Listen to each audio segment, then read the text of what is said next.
हरे कृष्णा। हम श्रीमद् भगवद गीता के अध्याय 16 दैवी और आसुरी स्वभाव, इसके श्लोक संख्या 1, 2 और 3 को पढ़ने का प्रयास करेंगे और उस पर व्याख्या कई दिनों तक चलेगी, इसलिए आज इस पर हमारा प्रथम दिवस है। 15वें अध्याय के अंतिम श्लोक में भगवान कहते हैं, इति गुह्यतमं शास्त्रम इदम उक्तम मया नघ एतद् बुद्ध्वा बुद्धिमान स्यात् कृतकृत्यश्च भारत। इस प्रकार से भगवान वर्णन करते हैं। अंतिम श्लोक में भगवान कहते हैं, हे अनघ, मतलब हे निष्पाप, यह वैदिक शास्त्रों का सर्वाधिक गुप्त अंश है जिसे मैंने अब प्रकट किया है। जो कोई इसे समझता है वह बुद्धिमान हो जाएगा और उसके प्रयास पूर्ण होंगे। ठीक है, ये 15वें अध्याय का अंतिम श्लोक है। तो यहाँ पर भगवान कहते हैं जो कोई इसे समझता है। इसकी अधिक व्याख्या नहीं की कि कौन समझता है, उसकी व्याख्या भगवान श्लोक इस अध्याय 16 में कर रहे हैं। तो कौन समझता है इस अध्याय को? जिस प्रकार से भगवान ने पुरुषोत्तम योग का वर्णन किया है भगवत गीता में, उस प्रकार से इसको कौन समझ पाते हैं? वह है दैवी स्वभाव वाले व्यक्ति। ठीक है, तो भगवान अध्याय 16 में दैवी स्वभाव और आसुरी स्वभाव का वर्णन करते हैं, उनके गुणों का वर्णन करते हैं।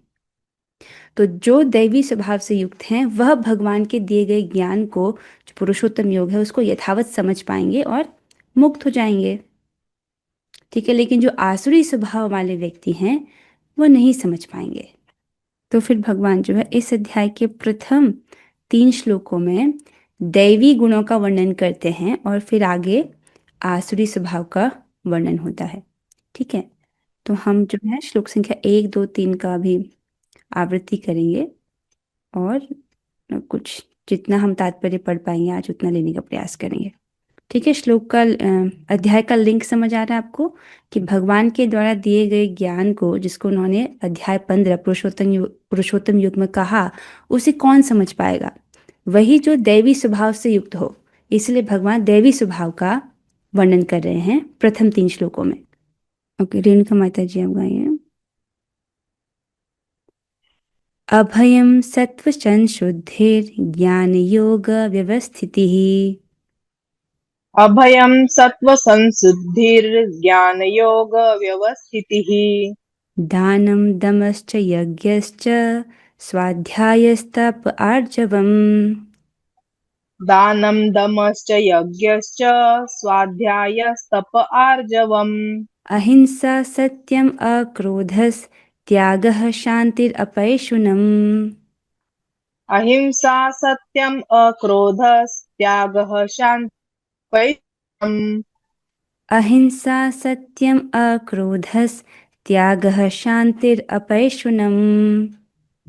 अहिंसा सत्यम् अक्रोधस्त्यागः शान्तिरपैशृणम् दया भूतेष्वलोलुप्तं मार्दवं ह्रीरचापलम् दया भूतेष्वलोलुप्त्वम् मार्दवम् ह्रीरचापलम् तेजः क्षमा धृतिः शौचम् अद्रोहो नातिमानिता तेजः क्षमा धृतिः शौचम् अद्रोहो नातिमानिता भवन्ति सम्पदं दैवीम् अभिजातस्य भारत। भवन्ति सम्पदं दैवीम् अभिजातस्य भारत। बहुत सुंदर। हाँ, ये जो शब्द है ना, अपैशुनम है। यहाँ पर श्लोक में मिस्टेक है, यहाँ पर अपैश्रु लग रहा है ना, तो ये श्रु नहीं है, प्रिंटिंग मिस्टेक है, ये है अपैशुनम। ठीक है, ओके। अब हम जो भगवान ने कहा, हे भरत पुत्र, तो भगवान इन 3 श्लोकों में दैवी गुणों का वर्णन कर रहे हैं। ठीक है, इससे पहले हम ये पढ़ें, ये जितने भी गुण हैं, ऐसा नहीं है कि ये सब ही एक ही व्यक्ति के गुण बोले जा रहे हैं। ठीक है, जो भगवान ने वर्णाश्रम व्यवस्था बनाई है, ब्राह्मण, क्षत्रिय, वैश्य, शूद्र, ब्रह्मचर्य आश्रम, गृहस्थ आश्रम, वानप्रस्थ आश्रम और संन्यास आश्रम, उसके गुणों का वर्णन किया जा रहा है। संन्यास आश्रम के क्या गुण हैं और गृहस्थ आश्रम, वानप्रस्थ आश्रम और ब्रह्मचर्य आश्रम के क्या क्या गुण हैं, उनको भगवान ने वर्णन किया है। ठीक है, तो भगवान कहते हैं, हे भरत पुत्र, अर्जुन जी को बोल रहे हैं। निर्भयता, आत्मशुद्धि, आध्यात्मिक ज्ञान का अनुशीलन। ठीक है, तो ये आध्यात्मिक ज्ञान का अनुशीलन अर्थात आपको याद होगा अध्याय 13 में हमने ज्ञान प्राप्ति के 20 साधनों का वर्णन सुना था। ठीक है, तो उस ज्ञान का जो अनुशीलन है, भगवान कहते हैं ये सब जो मैं तुम्हें बता रहा हूँ ये ज्ञान है, उसके अलावा बाकी सब अज्ञान है। अध्याय 13। ठीक है, तो उसका अनुशीलन दान, आत्मसंयम, यज्ञ परायणता, वेदाध्ययन, तपस्या, सरलता, अहिंसा, सत्यता, क्रोध विहीनता, त्याग, शांति, छिद्रान्वेषण में अरुचि, लोगों लोगों की निंदा करना उसको पसंद नहीं है, तो लोगों की निंदा करने में अरुचि, समस्त जीवों पर करुण, लोभ विहीनता, भद्रता, लज्जा, संकल्प, तेज, क्षमा, धैर्य, पवित्रता, ईर्ष्या तथा सम्मान की अभिलाषा से मुक्ति। ये सारे दिव्य गुण हैं जो दैवी प्रकृति से संपन्न देवतुल्य पुरुषों में पाए जाते हैं।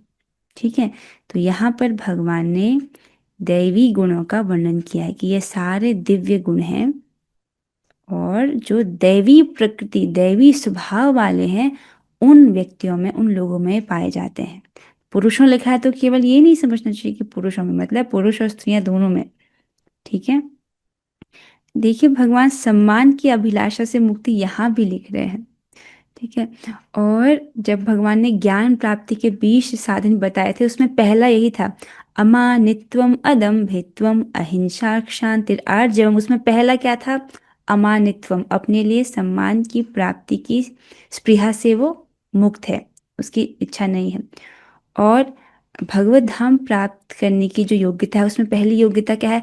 निर्माण मोहा चित संग दोषा। पहली योग्यता क्या है? निर्माण, अपने लिए मान सम्मान प्राप्ति की इच्छा से रहित होना। ठीक है, अगर थोड़ी सी भी इस जगत में मान सम्मान प्राप्त करने की इच्छा है, इसका मतलब अभी और हृदय की शुद्धता की आवश्यकता है। ठीक है, भगवान बार बार इस चीज को बोल रहे हैं। यहाँ तक कि शिक्षाष्टकम में भी भगवान कहते हैं इस चीज को, अमानिना मान देना, कीर्तनीय सदाहरि, अपने लिए मान सम्मान की इच्छा से रहित होना, दूसरों का यथा योग्य सम्मान करना, और कीर्तनीय सदाहरि, हमेशा भगवान का कीर्तन करना। और कीर्तन कैसे? नाम जप, संकीर्तन, नाम संकीर्तन और भगवान का कथा, इसको भी कीर्तन कहते हैं। तो यहाँ पर क्या मुख्य बात है? ये सभी जो हैं दिव्य गुण हैं जिसका भगवान वर्णन कर रहे हैं। तो तात्पर्य में प्रभुपाद जी बहुत सुंदर ढंग से एक एक गुण को, एक एक गुण की बहुत अच्छी व्याख्या करते हैं। ठीक है, तो हम वहाँ तात्पर्य में एक एक गुण को पढ़ेंगे। ठीक है, अनुवाद और तात्पर्य कृष्ण कृपा मूर्ति श्री श्रीमद एसी भक्ति वेदांत स्वामी श्री प्रभुपाद द्वारा। इसलिए कह रही हूँ क्योंकि आज हमको नित्यानंद प्रभु का भी पढ़ना है ना, इसलिए, तो ताकि हमारे पास समय हो और हम नित्यानंद प्रभु के बारे में पढ़ सकें। जैसे कि आपको पता है कि कल नित्यानंद त्रयोदशी है, इसे थोड़ा समय का ध्यान रखना है। हाँ, तो प्रभुपाद जी कहते हैं 15वें अध्याय के प्रारंभ में इस भौतिक जगत रूपी अश्वत्थ वृक्ष की व्याख्या की गई थी। ठीक है, 15वें अध्याय में हमने अश्वत्थ वृक्ष के विषय में पढ़ा है। उससे निकलने वाली अतिरिक्त जड़ों की तुलना जीवों के शुभ तथा अशुभ कर्मों से की गई थी। आपको याद होगा हमने पढ़ा था उसकी मूल जड़ है, ठीक है, और उसके उपमूल हैं। ठीक है, उन उपमूलों को, वो उपमूल क्या है? वो जीवात्मा की वासनाएं हैं। उन्हीं वासनाओं के कारण जीवात्मा इस भौतिक जगत में, इस अश्वत्थ वृक्ष में फंसा हुआ है।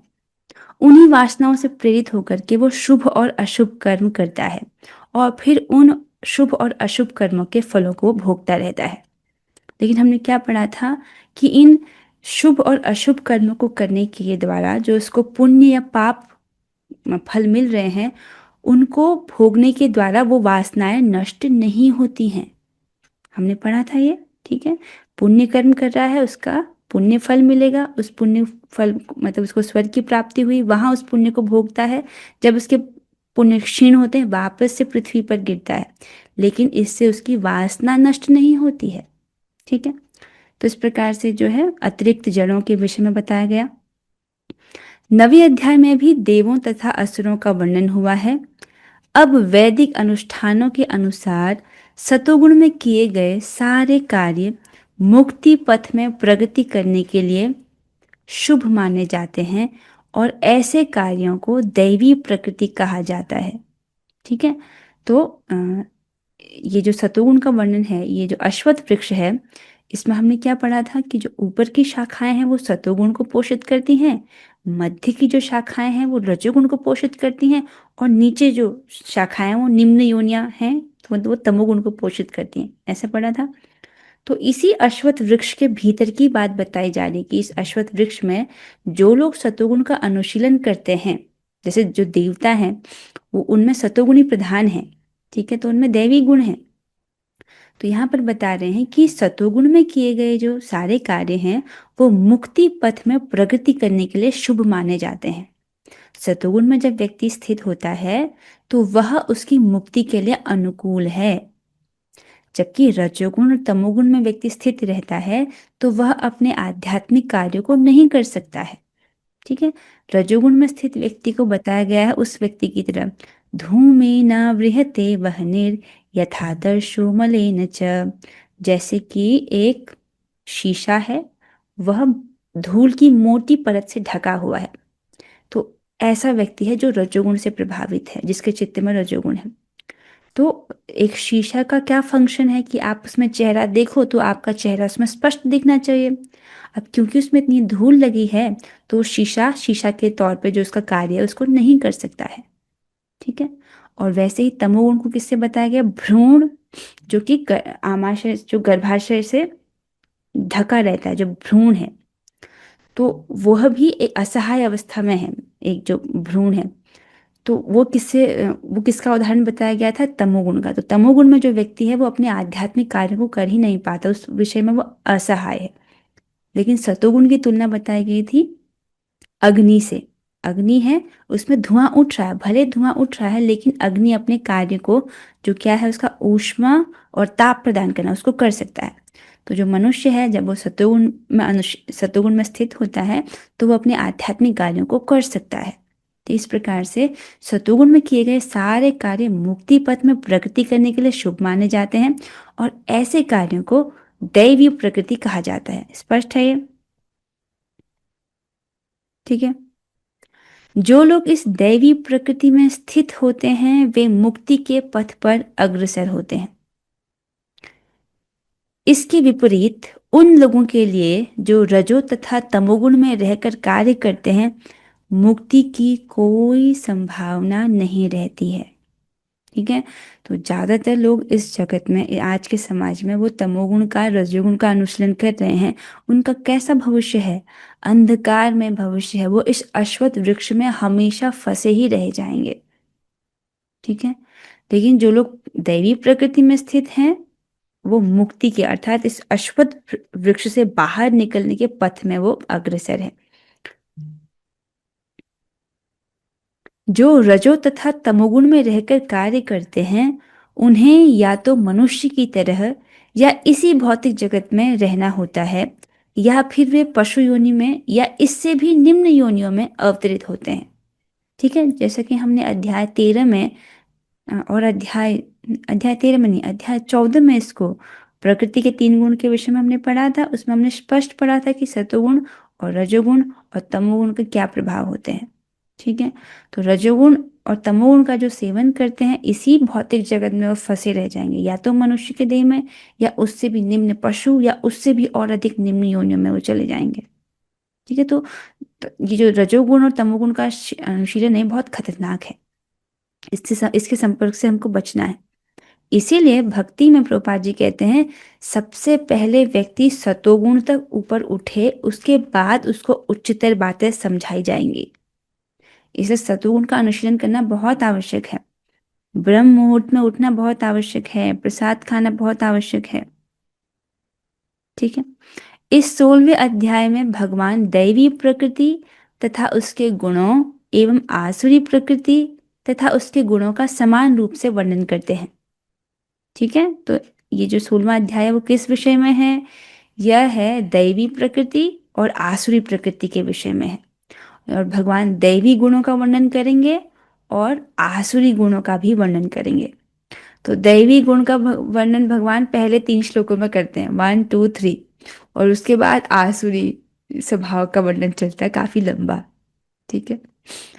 तो वे इन गुणों के लाभों तथा हानियों का भी वर्णन करते हैं। ठीक है, कि इन गुणों से क्या लाभ होता है, क्या इनकी हानियां है, उसका भी वर्णन करते हैं। ठीक है, तो तात्पर्य में हम आज इतना ही पढ़ रहे हैं, इससे आगे हम अगली क्लास में पढ़ेंगे। तो आशा है कि आपको इस अध्याय का लिंक समझ आ रहा होगा। ठीक है, कि जिस प्रकार से भगवान ने ज्ञान दिया उसको कौन समझ पाएगा? वही जो दैवी स्वभाव से युक्त है। ठीक है, और दैवी स्वभाव के गुणों का भगवान इन श्लोकों में वर्णन कर रहे हैं।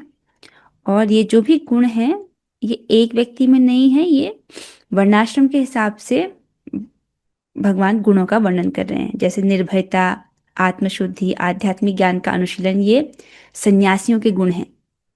दान, आत्मसंयम, यज्ञपरायणता, ये गृहस्थों के गुण हैं। इस प्रकार से ये वर्णन आएगा। फिर ब्रह्मचर्य आश्रम और वानप्रस्थ आश्रम के विषय में भगवान गुणों का वर्णन करते हैं। इससे आगे हम जो है तात्पर्य को कल पढ़ेंगे। आज एक विशेष दिन है। आज क्या है? वराह भगवान का वराह द्वादशी है आज। तो कल जो हमने व्रत किया था एकादशी पर, उसको कर लेने से द्वादशी का भी फल अपने आप मिल जाता है। वराह द्वादशी का भी जो फल है वो प्राप्त हो जाता है। ठीक है, तो वराह भगवान का भी स्मरण करना चाहिए, उनको प्रणाम करना चाहिए। तो एक और कल एक विशेष तिथि है, नित्यानंद प्रभु, नित्यानंद त्रयोदशी। ठीक है, उसके संबंध में हम कुछ पढ़ना चाह रहे हैं। यह चैतन्य चरितामृत आदि लीला से लिया गया, उसके प्रथम अध्याय से यहाँ पर कुछ बातें रखी गई हैं, और 8वें अध्याय से भी। तो उस संबंध में हम कुछ पढ़ने का प्रयास कर रहे हैं। तो सबसे पहले नित्यानंद महाप्रभु हैं कौन? तो आदि लीला अध्याय 1 श्लोक संख्या 7 में बताया गया है। संकर्षण कारण तो यशायी, गर्भोदशायी च पयोब्धिशायी, शेषश्च यस्यांश कलास नित्या, नंदाख्य राम शरणम ममास्तु। श्री नित्यानंद राम मेरे सतत स्मरण के विषय बने। संकर्षण, शेषनाग तथा विभिन्न विष्णु भगवान जो कारण समुद्र, गर्भ समुद्र तथा क्षीर समुद्र में शयन करते हैं, वे उनके अंश तथा अंशों के भी अंश हैं। ठीक है, अभी तक हमने क्या पढ़ा भगवत गीता में, कि जो महाविष्णु है, गर्भोदक्षाय विष्णु है और क्षीरोदक्षाय विष्णु अर्थात परमात्मा, वो सभी भगवान श्री कृष्ण के अंश हैं। इतना हमने भगवत गीता से पढ़ा है कि भगवान श्री कृष्ण सबके स्रोत हैं।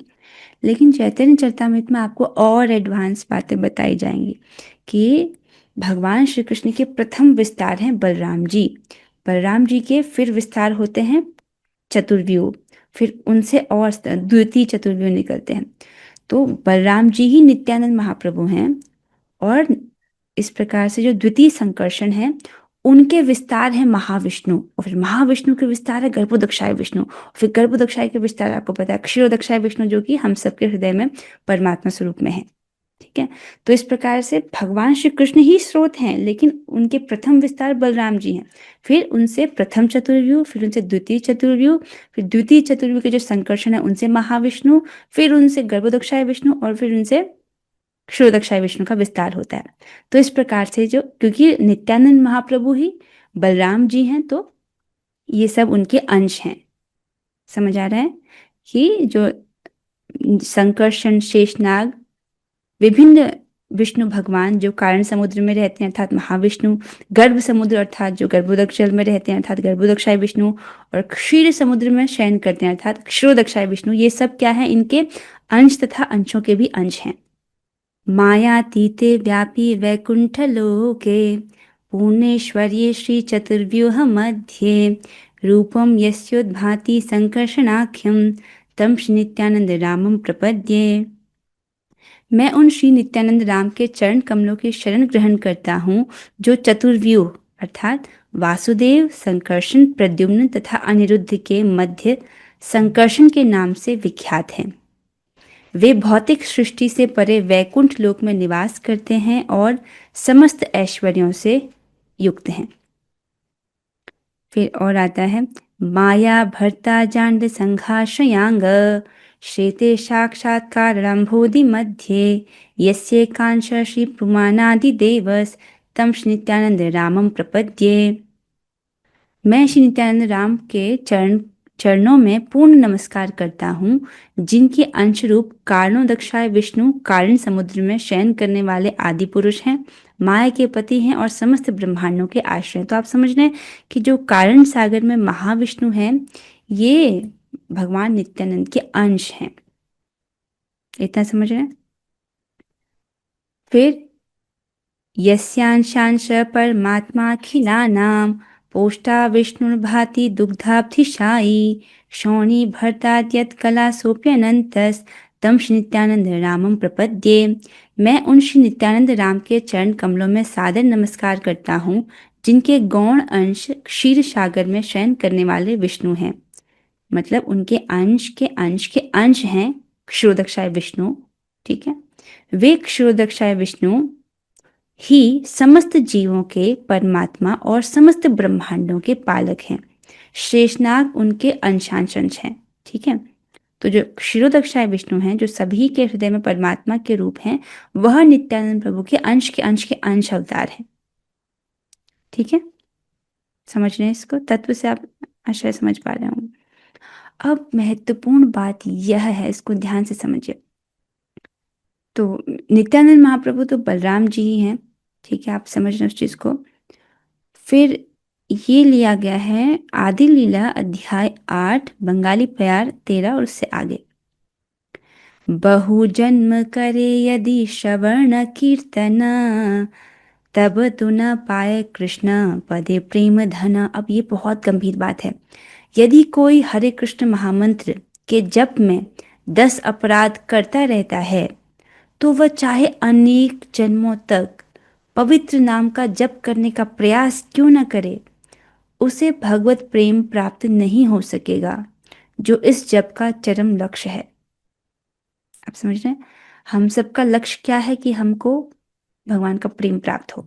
ठीक है, अगर हम 10 जो नाम अपराध बताए गए वो कर रहे हैं, तब तो जन्म जन्म तक भी अगर हम हरे कृष्ण महामंत्र का जप करते रहेंगे तो भी हमको वो प्रेम प्राप्त नहीं होगा। आप विषय की गंभीरता को समझ रहे हैं कि अपराधों से हमको बचना है। तो ये फिर आगे कहते हैं।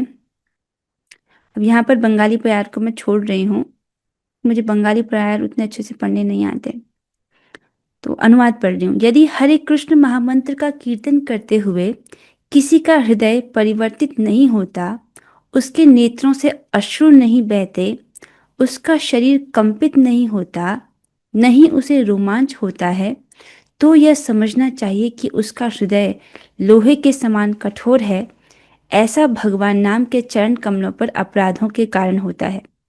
तो मेरा हृदय तो लोहे के समान कठोर है, क्योंकि मुझे ये सब विकार नहीं होते हैं, जैसे यहाँ पर बोल रहे हैं कि हरि कृष्ण महामंत्र का कीर्तन हो और अश्रु नहीं आ रहे हैं, हृदय शरीर कंपन नहीं। जो अष्ट सात्विक विकारों में, मतलब जब भगवान का प्रेम प्राप्त हो जाता है तब शरीर में अष्ट सात्विक विकार आते हैं, जिसमें से एक विकार है कंप।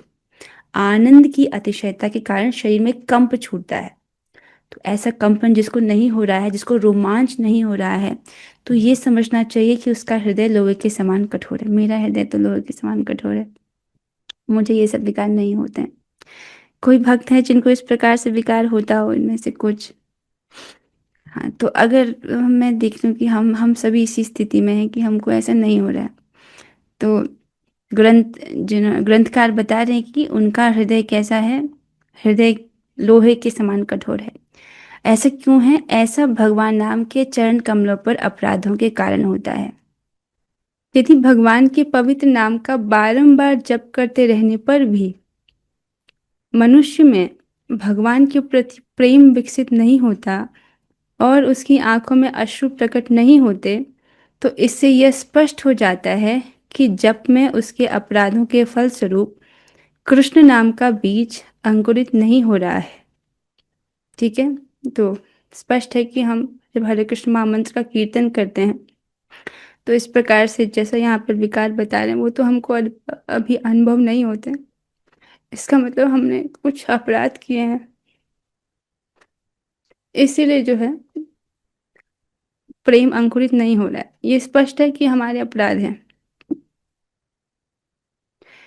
फिर कहते हैं,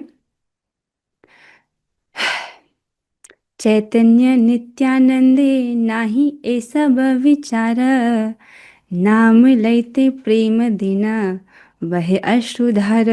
किंतु, ये बहुत अच्छी बात है, किंतु यदि कोई थोड़ी भी श्रद्धा के साथ भगवान चैतन्य तथा नित्यानंद के पवित्र नामों का कीर्तन करता है, तो वह सारे अपराधों से तुरंत ही मुक्त हो जाता है। जय गौरानिताय गौरानिताय गौरानिताय, जय गौरानिताय, जय गौरानिताय गौरानिताय गौरानिताय, जय गौरानिताय। क्या कह रहे हैं? अगर कोई भगवान चैतन्य और नित्यानंद महाप्रभु के पवित्र नामों का कीर्तन करता है, गौर निताय का कीर्तन करता है, तो वह सारे अपराधों से तुरंत ही मुक्त हो जाता है। इस तरह वह ज्यों ही हरे कृष्ण महामंत्र का कीर्तन करता है, त्यों ही उसे भगवत प्रेम की भाव विभोरता का अनुभव होता है। देखिए, हरे कृष्ण महामंत्र का जप कर रहे हैं, उसमें 10 नाम अपराध हैं, ठीक है। लेकिन जब हम गौर हरि कह रहे हैं, नित्यानंद महाप्रभु को पुकार रहे हैं, तो वो अपराध नहीं लेते हैं। इसीलिए यद्यपि काफी नियम हैं, लेकिन गौर हरि और श्री नित्यानंद महाप्रभु जी अत्यंत दयालु हैं, वो अपराध नहीं लेते हैं। इसलिए जो बुद्धिमान व्यक्ति होगा तुरंत जो है गौर निताई जी की शरण ग्रहण करेगा। अब देखो, हाँ, अ, जब तक हमारे अपराध है तब तक हमको प्रेम प्राप्त नहीं होगा, ये तो आप समझ रहे हैं ना। ठीक, इसको भक्ति विनोद ठाकुर महाराज नवदीप महिमा नवदीप धाम की महिमा में कहते हैं कि यदि किसी के अपराध हों तो भी चैतन्य महाप्रभु उस पर कृपा करें तो उसको प्रेम प्राप्त हो जाता है। समझ रहे हैं? अपराध है, लेकिन महाप्रभु चैतन्य महाप्रभु इतने दयालु हैं कि वो अपराधी व्यक्ति को भी प्रेम प्रदान कर देते हैं। इतनी बात समझ आ रही है? अब तो फिर हमको स्पष्ट है कि हमको चैतन्य महाप्रभु की कृपा प्राप्त करनी चाहिए ना, जिससे हमको प्रेम प्राप्त हो जाए, है ना। लेकिन बात यह है कि महाप्रभु की कृपा को सीधा नहीं प्राप्त किया जाता है। इसका उदाहरण है रघुनाथ दास गोस्वामी महाराज, जो षट गोस्वामी में से एक प्रमुख गोस्वामी है ना। जय रूप सनातन भट्ट रघुनाथ, श्री जीव गोपाल भट्ट दास रघुनाथ। जो रघुनाथ दास गोस्वामी महाराज है, वो महाप्रभु की कृपा प्राप्त करना चाह रहे थे, लेकिन वो सीधे प्राप्त करना चाह रहे थे, तो उनको प्राप्त नहीं हो पाई। फिर जब पानी हाटी दही चिड़ा उत्सव होता है और नित्यानंद महाप्रभु रघुनाथ दास गोस्वामी पर कृपा करते हैं, तो नित्यानंद महाप्रभु की जब कृपा होती है, तब जाके रघुनाथ दास गोस्वामी को चैतन्य महाप्रभु की कृपा प्राप्त होती है। तो उस प्रसंग में ये स्पष्ट किया गया है कि हमको चैतन्य महाप्रभु की जो कृपा है वो सीधे नहीं प्राप्त हो सकती है, उनके भक्त के माध्यम से, नित्यानंद महाप्रभु के माध्यम से प्राप्त होती है। ठीक है। तो अब नित्यानंद महाप्रभु को प्रसन्न करना है, इतना आप समझ रहे हैं कि चैतन्य महाप्रभु को कृपा चाहिए, सीधे नहीं प्राप्त होगी। अगर हम नित्यानंद महाप्रभु को प्रसन्न कर लें तो महाप्रभु से अपने आप प्रसन्न हो जाते हैं, फिर उनकी कृपा प्राप्त हो जाएगी। इतना समझ रहे हैं? ठीक है। अब प्रश्न है कि नित्यानंद महाप्रभु कैसे प्रसन्न होंगे? समझ आ रहा है? और नित्यानंद महाप्रभु अगर प्रसन्न हो तो जो गौर हरि है वो अपने आप प्रसन्न हो जाते हैं। तो नित्यानंद महाप्रभु क्या कहते हैं?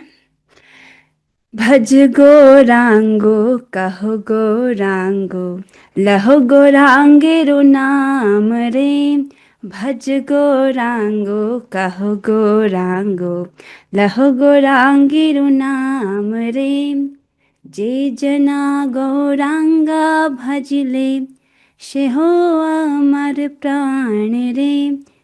भज गौरांगो कहो गौरांगो, लहो गौरांगेरो नाम रे।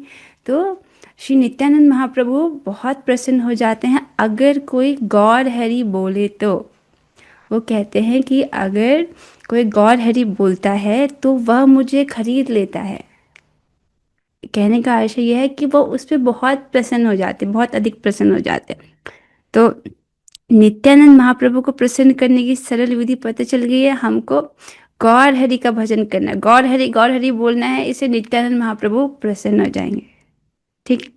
तो कल बहुत अच्छा अवसर है कि कल नित्यानंद महाप्रभु का आविर्भाव तिथि है, उनका नित्यानंद त्रयोदशी है। तो कल के दिन हम लोग व्रत रखते हैं। जनरली ऐसा कहा गया है कि दिन के 12 बजे तक रखा जाता है। उसके बाद अन्न प्रसाद नहीं खाना होता, आप एकादशी प्रसाद ले सकते हो और अगली सुबह जो है व्रत खोलना होता है। जब भी हम विष्णु तत्व का जब व्रत होता है ना, जैसे अद्वैताचार्य जी, नित्यानंद प्रभु, भगवान श्री कृष्ण, जब ऐसे होता है तो पूरा दिन व्रत रखा जाता है। ठीक है। तो अगर आपको पूरी कृपा चाहिए तो पूरा दिन जो है व्रत रखें, पर केवल ऐसा नहीं कि खाना नहीं खाना, ये व्रत नहीं है। आप तब जो है आपको नित्यानंद महाप्रभु को प्रसन्न करने के लिए गौर हरि गौर हरि गौर हरि बोलें ताकि वो आप प्रसन्न हो जाएं। ठीक है। सो ठीक है, सो आज हम इतना ही पढ़ेंगे। नित्यानंद महाप्रभु बहुत दयालु हैं। देखिए भगवान विष्णु बहुत दयालु, ये तो आपने सुना है। इस विषय में मैं आपको कथा से थोड़ा सा अवगत कराती हूँ। श्रीमद् भागवतम में आजकल हम तीसरा स्कंद पढ़ रहे हैं। तीसरा स्कंद पढ़ रहे हैं तो उसमें कर्दम मुनि का वर्णन है। ठीक है। तो कर्दम मुनि भगवान के बहुत अच्छे भक्त हैं। वो भगवान विष्णु के 10,000 साल तक तपस्या करते हैं। 10,000 साल तक तपस्या करने के बाद भगवान विष्णु ने दर्शन देते हैं। ठीक है। अब कर्दम मुनि जी को आशीर्वाद, ये आज्ञा प्राप्त थी ब्रह्मा जी से कि आप जो है सृष्टि कार्य को आगे बढ़ाइए। तो कर्दम मुनि जो है भगवान से ये मांगते हैं कि आप मुझे मेरे योग्य पत्नी दे दीजिए। तो कर्दम मुनि की इस प्रकार से भगवान जो है व्यवस्था करते हैं कि देवहूति माता से शादी हो जाए। आगे चल करके उनके 9 पुत्रियां होती हैं और भगवान स्वयं कपिल मुनि के रूप में जन्म लेते हैं। ठीक है। तो इस प्रकार से जब कपिल मुनि जन्म लेते हैं तब जब कर्दम मुनि है वो संन्यास आश्रम ग्रहण करते हैं। संन्यास आश्रम ग्रहण करने के बाद फिर वो भगवान का भजन करते हैं, बहुत अच्छे से भजन करते हैं। ठीक है। संन्यास आश्रम ग्रहण करके बहुत अच्छे से भजन करते हैं। इस प्रकार से बोला गया है कि वह उनको जो है भगवान के धाम की प्राप्ति होती है। ठीक है। वैकुंठ गमन वो करते हैं, उनको भगवान के धाम की प्राप्ति होती है। ठीक है। तो ये आपने देखा भगवान विष्णु की कृपा, उन्होंने अपने भक्त को दर्शन दिया और अपने धाम की प्राप्ति कराया।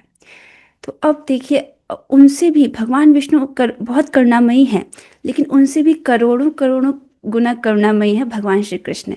क्यों? क्योंकि पूतना जो है वो ब्रज में आती है और इस भाव से आती है कि वो भगवान को मारे। ठीक है। और विष अपने जो है विष भरा विष पिलाकर उनको मारना चाहती थी। लेकिन भगवान ये नहीं देखते कि ये मुझे मारने आई है, विष देने आई। भगवान ये देखते हैं कि मुझे दूध पिलाने आई है और माता का भेष धर के आई है। ठीक है। तो भगवान क्या करते हैं, उनको गोलोक में अर्थात अपना धाम तो देते हैं, वहां पर अपनी धात्री की गति देते हैं, दाई माँ बना देते हैं उनको। तो माता का भेष धर के आई थी, वो भले झूठा हो लेकिन अपनी दाई माँ बना देते हैं। तो इससे समझ आता है कि भगवान श्री कृष्ण तो और भी अधिक दयालु हैं। कोई 10,000 साल की तपस्या भी नहीं करनी पड़ी उनको, उनको सीधे धाम मिल गया। ठीक है। लेकिन भगवान श्री कृष्ण अपेक्षा करते हैं कि लोग मेरी शरणागति ग्रहण करें। भगवान कहते हैं ना, सर्वधर्मान परित्यज्य मामेकम शरणं व्रज अहम त्वाम सर्व पापेभ्यो मोक्षयिष्यामि मा शुच। कहते हैं ना। तो शरणागति की कंडीशन है उनकी कृपा में। तो लेकिन जो गौर हरि हैं, जब वही भगवान श्री कृष्ण कलयुग में अवतरित होते हैं गौर हरि के रूप में राधा रानी के भाव सहित, तो वो भगवान श्री कृष्ण से करोड़ों करोड़ों गुना अधिक करुणामय, आप समझ सकते हो, क्योंकि वो राधा रानी के हृदय सहित प्रकट हुए हैं। ठीक है। तो इसीलिए जब हम गौर हरि की उपासना करते हैं वो अपराध ही नहीं लेते हैं। तो ये बहुत बड़ा एडवांटेज है। और उनसे भी अधिक दयालु हैं नित्यानंद महाप्रभु। जो कि जघाई मधाई जैसे पापियों जो मधाई क्या करते हैं, वो तो उनके सर पर मटके से मार देते हैं, उनके सर से खून बहने लगता है। समझ, ये तो अपराध है ना कि आप भगवान पर हाथ उठा दो सीधे और उनके सर से खून बहने लगे। तो नित्यानंद महाप्रभु कहते हैं कि तुमने जो मुझे चोट पहुंचाई है, ये पर्याप्त कारण नहीं है कि मैं तुमको कृष्ण प्रेम ना दूं। और इस प्रकार से वो जो सबसे पापी और सबसे नशे में धुत जो व्यक्ति थे जखाई मधाई, उनका भी उद्धार करते हैं। तो उन्हीं नित्यानंद महाप्रभु को प्रसन्न करने का अवसर है हमारे पास। कल नित्यानंद त्रयोदशी है कि आप सब लोग जो है अवश्य उनके लिए व्रत रखें और गौर हरि जो है वो जरूर जपें, क्योंकि इससे नित्यानंद महाप्रभु जो है बहुत प्रसन्न होते हैं। हरे कृष्ण महामंत्र जपें, जितना आपकी जो संख्या है उतना तो जपना ही है। बाकी समय आप गौर हरि बोले। ठीक है।